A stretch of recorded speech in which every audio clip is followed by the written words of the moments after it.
তারপরে তো আল্লাহ বলছে বন্ধু উম্মতের জন্য কি চান, তো আল্লাহ রসুল বলছে ওয়ালা ইবাদিল্লাহিস সালিহিন, আপনি আমাকে যতটুকু দিলেন আমি উম্মতের জন্য অতটুকু নিলাম। জিবরিল আমার উম্মত কই, ময়দান তো খালি, ডাইনে দেখি নাই, বামে দেখি নাই, সামনে দেখি নাই, পিছে দেখি নাই, ময়দান খালি, উম্মত কই? সর্বপ্রথম জমিন ফায়রা যিনি উঠবেন উনি মুহাম্মদুর রাসূলুল্লাহ, আর কেউ উঠবেন না।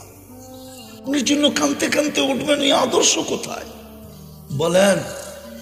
রসুল তো কিয়ামতের দিন মাকামে মাহমুদ পাবে। চিনেন মাকামে মাহমুদ কি?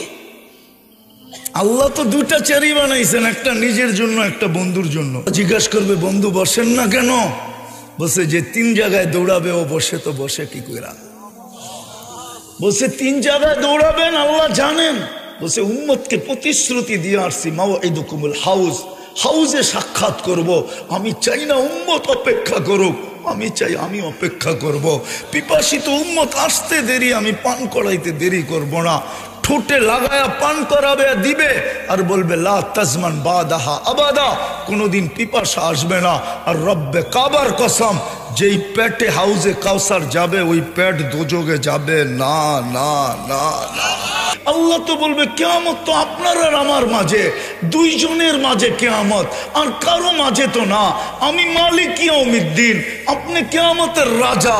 আল কিয়ামতু কিসমাইন, আপনি উম্মতি বলবেন, আমি বলবো 99 রহমত তো রাখা আছে আপনার উম্মতের জন্য, নেন না, চান না, পার করেন না।